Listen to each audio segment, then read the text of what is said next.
Et voilà, bonjour à tous, on se retrouve pour une nouvelle petite vidéo, donc qui sera assez rapide parce que là je fais une sorte de PDS en vrac. Donc pourquoi? Parce que j'ai 3 exemplaires là que je vous ai jamais vraiment montré, ou très peu pour certains. Donc on va passer quelques minutes dessus, ça va être assez rapide. C'est juste pour montrer ces 3 PDS qui sont soit pas forcément en super bêta, qui méritent pas forcément une vidéo complète, soit parce que il n'y a rien à dire de plus parce que j'ai déjà montré d'autres spécimens. Donc en premier lieu, donc bien sûr, là je vais faire une petite présentation rapide. Pour les deux là, on les ouvrira peut-être vite fait. Celui-là, non, c'est pas la peine, je vous expliquerai pourquoi. Et à la fin, on fera un petit test de son des 3 PDS, chacun leur tour, histoire de voir quel son ça donne. Voilà. Donc pour commencer, donc on va commencer par celui-ci. Donc ça beaucoup, je pense que je l'ai déjà montré un petit peu, mais c'est vrai que j'ai jamais fait vraiment de vidéo sur celui-là. Donc c'est un merlot, mais c'est un merlot un peu spécial parce que bon, c'est un merlot qui n'a aucun modèle, qui n'est pas du tout comme les merlots que j'ai déjà pu rencontrer. On va dire que c'est un merlot un peu bricolé. Voilà. Donc la face avant, bon, on se rend bien compte que c'est la grille typique du merlot, hein, ça y a pas de problème. Hein. La même grille avec qui ressemble un peu au RB35 d'ailleurs, les RB35 gris plastique. Donc le logo est absent. Donc ça c'est déjà quelque chose d'un petit peu. Voilà, je l'ai eu comme ça. Hein. Moi j'avais acheté ça sur internet. Pour vous dire le prix, ça fait tellement longtemps que je l'ai que je peux plus vous dire.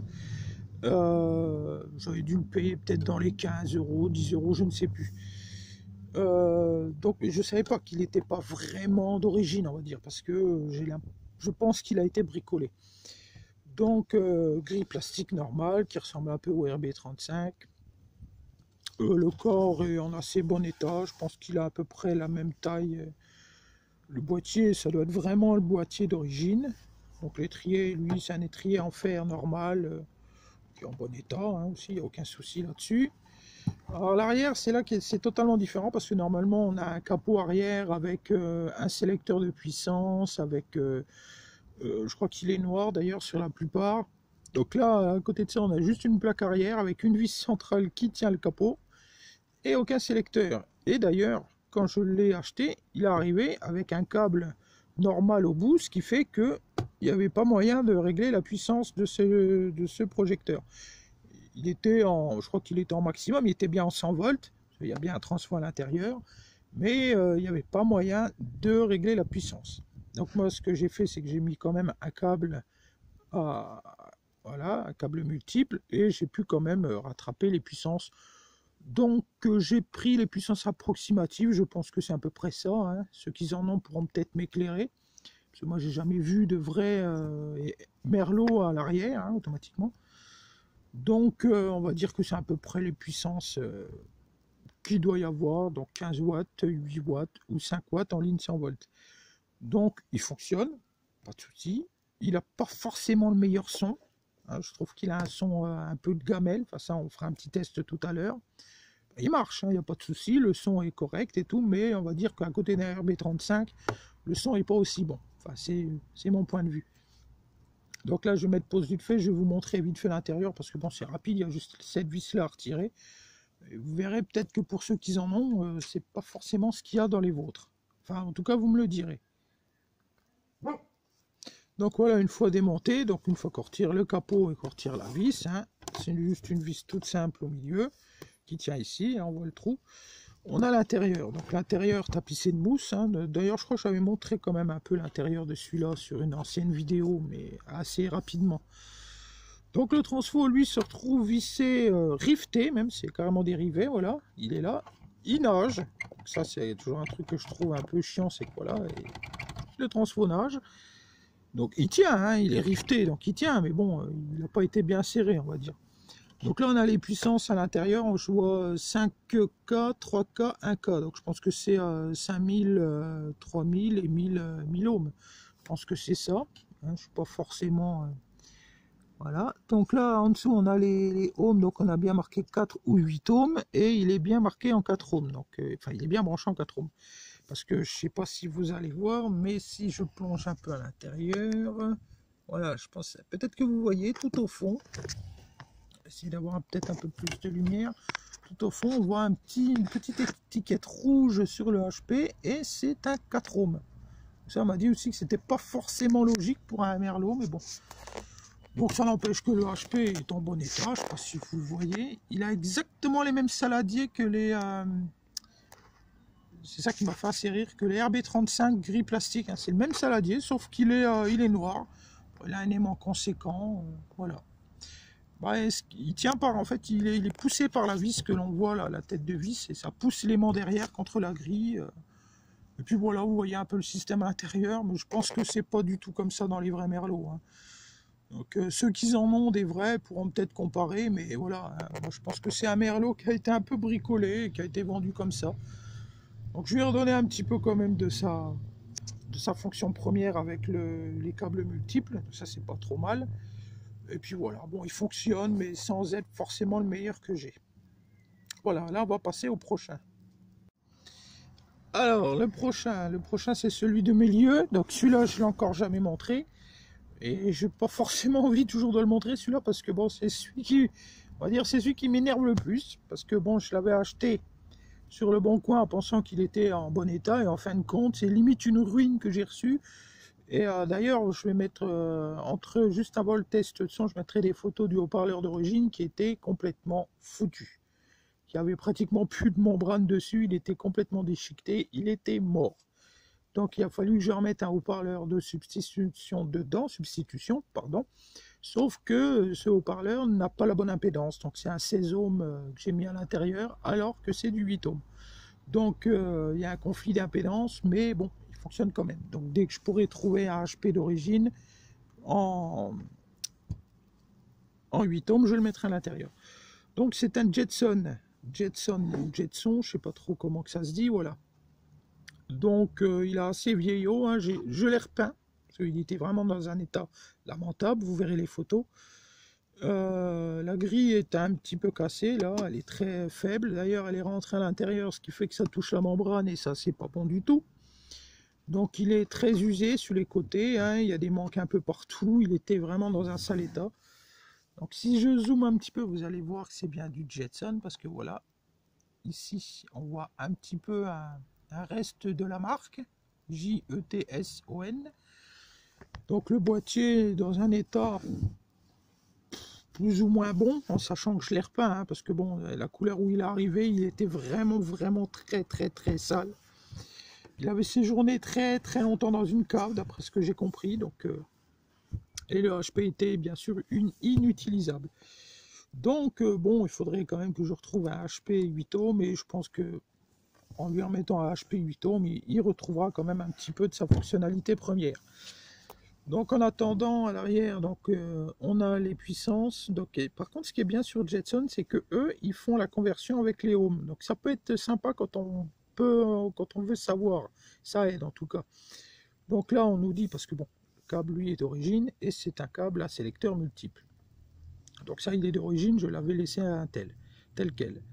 Donc ça nous dit que le câble violet, donc ils sont là, c'est le câble commun, le câble bleu c'est celui de Saint-Sozome qui fait 20 watts, le jaune fait 12 watts, le rouge fait 8 watts et le blanc fait 4 watts.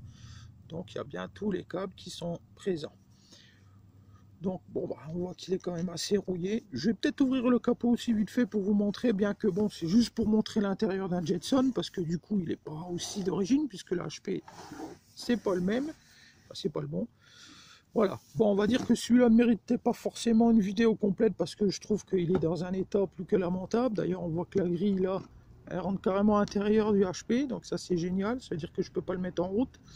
Il faut que je le démonte pour replier la grille à l'extérieur, parce que là, il est complètement en train de rentrer dedans et c'est pas du tout une bonne chose pour le HP.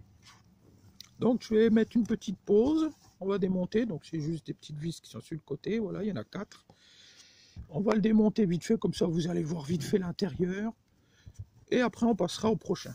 Donc celui-là, du coup, je ferai peut-être un essai de son, mais alors rapide, parce que du coup, l'essai est un peu faussé parce que le HP intérieur n'est pas celui d'origine. Donc je ne peux pas vous dire si le son est bon, si le son n'est pas bon, etc. puisque je n'ai pas le HP d'origine. On va dire que je pense que quand je mettrai un HP de bonne impédance, je pense que ça devrait leur donner quand même une deuxième jeunesse. En tout cas, j'espère. Donc une petite pause, on va démonter le capot vite fait et on passera à la suite. Donc une fois démonté, bon bah là on a le boîtier tout simple, hein. Donc ça m'a permis aussi de redresser un peu la grille. En fait l'étrier, entre parenthèses, c'est un étrier tout ce qu'il y a de plus simple. Alors l'intérieur du HP, donc le HP d'origine, enfin qui n'est pas d'origine, c'est un HP de RB35 de récupération, qui est tout bon.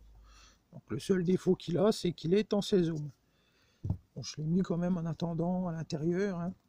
Et donc le capot arrière, il se présente comme ça, c'est-à-dire on a le tube qui fait office de résonateur avec de la mousse intérieure. Donc ça c'était plutôt bien pensé.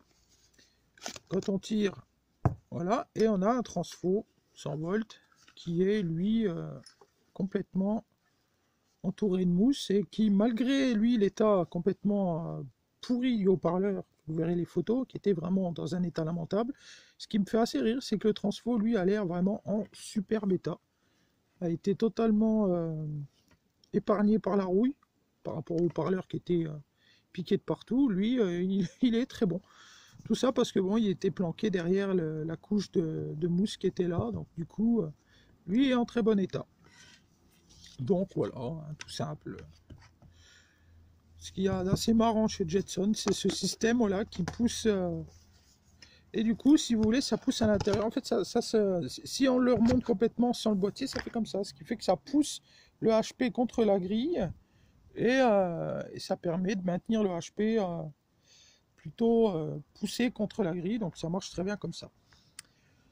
Donc lui, hein, ça va sans dire que je ne peux pas donner un très gros avis dessus puisque le haut-parleur n'est plus d'origine. Donc automatiquement, la vie serait faussée. Sinon, bon, c'est sûr qu'avec le HP là, un HP Audax comme ça fonctionne plutôt pas mal. Bien qu'il y a une perte de puissance à cause du conflit d'impédance. Voilà, donc on finit avec le dernier PDS qui est là. Je vais vous le montrer rapidement. Celui-là, on va passer assez rapidement dessus parce que vous le connaissez déjà. Vous le connaissez, mais sous un autre que j'ai. Mais comme j'ai récupéré celui-là entre-temps, je vais vous le montrer.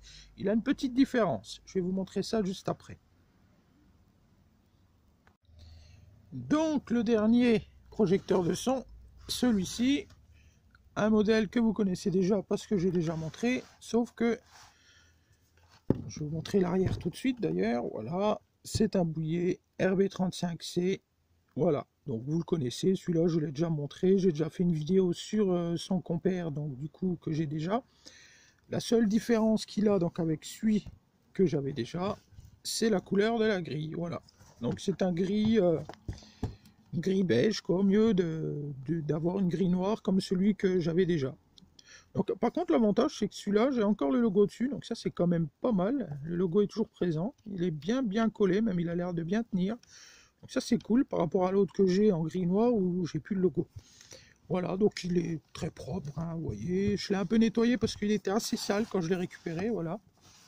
J'ai récupéré ça aux Emmaüs, hein, donc c'est génial, hein, à Dijon, j'étais content. J'ai eu avec un deuxième PDS, en fait j'en ai eu deux, j'en ai ramené deux. J'ai ramené celui-ci et un autre d'une marque totalement différente, qui lui aura le droit à une vidéo complète que je ferai dans les jours qui viennent. Et là ça sera intéressant parce que c'est un PDS d'une marque totalement différente. Et moi j'aurai quelque chose d'un peu nouveau à vous montrer, donc ça c'est très bien. Donc voilà, donc ça c'est un RB35, tout ce qu'il y a le plus normal. Le HP est en assez bon état, j'ai vérifié, il est très bon, le son est magnifique comme tous les RB35C, aucun souci. Voilà, donc il était assez sale mais il était en super bêta. Donc voilà, donc après j'ai pas grand chose à rajouter sur un RB35C, vous savez déjà que c'est des très bons projecteurs de son, malgré leur âge, ils ont encore énormément de puissance sous le capot. Vous pouvez leur faire confiance, ils fonctionnent encore très bien ces projecteurs de son là, malgré le fait que ce soit de très anciens modèles. Donc voilà, donc je vais finir cette vidéo comme ça. Donc après là, entre temps, je vais mettre peut-être quelques photos de celui-ci, donc dans l'état où je l'avais récupéré. Et juste à la fin, on va faire un petit test de son des 3 PDS. Même le RB35C là, du coup, parce que bon, il est là, je vais lui faire un petit test de son aussi, si je sais qu'il est bon. Le Jetson, on passera assez rapidement dessus aussi. On s'attardera peut-être un peu plus sur le Merlot, voilà. Donc, on se retrouve après les photos pour la conclusion de la vidéo et le test de son final. Voilà, à plus.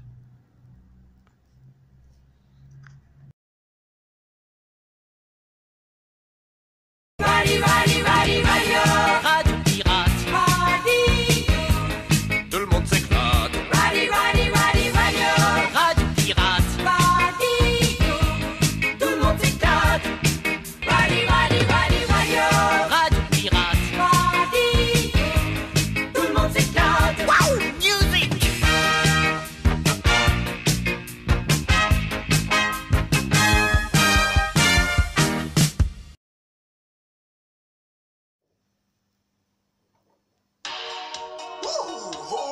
Salut les petits trucs, et voici le flop 50. Il faut que ça marche, il faut que ça encaisse, c'est maintenant le shit parade, yeah. Et voici le classement des ventes, à vos disques et péris, voici le flop 50. Numéro number one.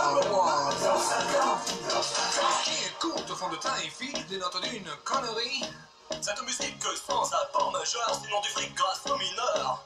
Mais si tu changes dans ces chansons-là, un bout de phrase pris au hasard, tu verras que rien n'a changé. Dans ce yaourt à bon marché. Quand la bourrique a pipé, y avait le flop à la télé, je sentais bien que la journée était mal commencée. Putain, la quête bourrée d'envie devant le Macor, là, en fumant le cam, c'était éclaté. La bourrique était au sourire, les vieux sucés du gros émir, on a tous un côté bénir lorsque l'on va jouir. Et là, tout peut rester bouillé pour ainsi se faire remonter, chacun le sait, par un disque jockey. Numéro number one.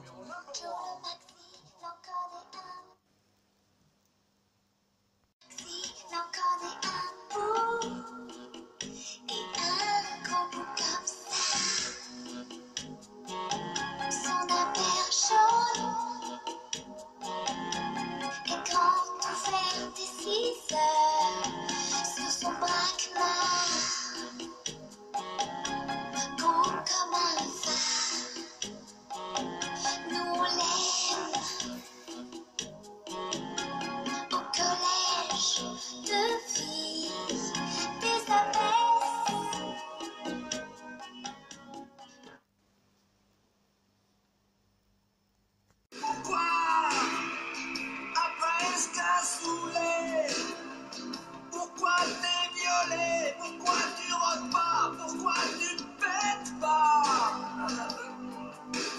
Tu sens, moi je ne gêne plus. Je dégage un max, la prudence vois-tu, exige une soupape. Et toi t'es là, à gonfler sans rien dire.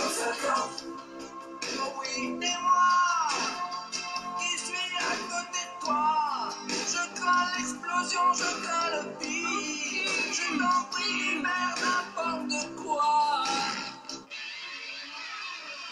Y'a des coquilles d'une scalpe, mes crevettes, mes sardines, qu'elles ont dû venir à pied depuis le détroit de Berlin. Oh. Numéro number one. Alright. Okay.